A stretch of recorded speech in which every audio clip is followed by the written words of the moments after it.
আজকে কি মেনু হচ্ছে? আজকে মেনু হচ্ছে উচ্ছে আলু ভাজা। এই যে আমি উচ্ছে আলু ভেজে দিয়েছি।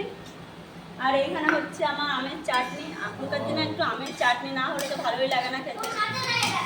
আর এই যে ডিম দিয়ে আলু দিয়ে ঝোল আর ভাত। আজকে সিম্পল রান্না। বাহ, তাহলে আজকে তোমার তাড়াতাড়ি হয়ে যাবে, আরও তাড়াতাড়ি হয়ে যাবে। এই তো এরকম দুটো কড়াই করছি। রান্না মোটামুটি হয়ে এসেছে। এবার খালি ভাতটা শেষে হবে, বাস হয়ে গেল আজকে রান্না। কিন্তু রান্না হয়ে গেলে হবে কি, এখনো তো অনেক কাজ আছে। রান্নার পর এই যে বাসনগুলো কে মাজবে? বাসনগুলো কে মাজবে? মেয়ে বলছে পাপা মাজবে। কে? এই দেখো মেয়ে পড়ছে আমার। ছি ছি ছি ছি।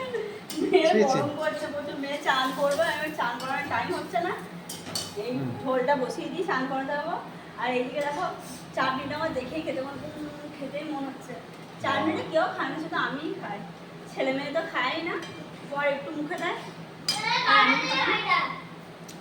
আমার জন্য শুধু আমি চাটনি বানাই। আমার চাটনি ছাড়া গরম দিনে একটু খেতে ভালোই লাগে না। এদিকে আলু আমি ভেজে নিয়েছি। এবার ডিমের ঝোলটা বসাবো আর চাটনিটা হয়ে গেছে, শুধু ভাতটা বসাবো বাস।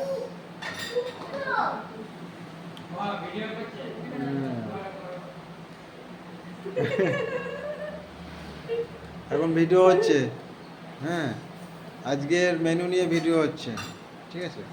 আজকে বিরাট কিছু মেনু, ঠিক আছে? ডিম দিয়ে আলু দিয়ে ঝোল। কোথায় মনে করলাম চিকেন টিকেন কিংবা চিলি চিকেন পনির টনির করবে তা না, এ চিকেন শুধু নিয়ে এলে না? শুধু ডিমে আলুর তরকারি দিয়ে বলছে আজকে বিশাল মেনু করেছি, দেখবে চলো আমি ভিডিও তো করবো। মোটেও বলিনি বিশাল মেনু করেছি, একবারে যে সিম্পল মেনু আজকে। আমি তো বলিনি বিশাল মেনু আজকে। এমন বললাম বিশাল কিছু মেনু হয়েছে, ডিম ভেজে রেখে দিয়েছে, হ্যাঁ। তুমি কি চিকেন মাটন এনে রেখেছো যে আমি করে দেবো তোমার জন্য? তুমি তো এনে দাও, আমি করে দিতাম। আমার মেয়ে এখন লুচি খাবে। আমার দিনের বেলা তো দুপুরবেলা ভাত না খেয়ে লুচি খাবে। লুচি খাও। আমার মেয়ে লুচি খাবে, আমার লুচি করতে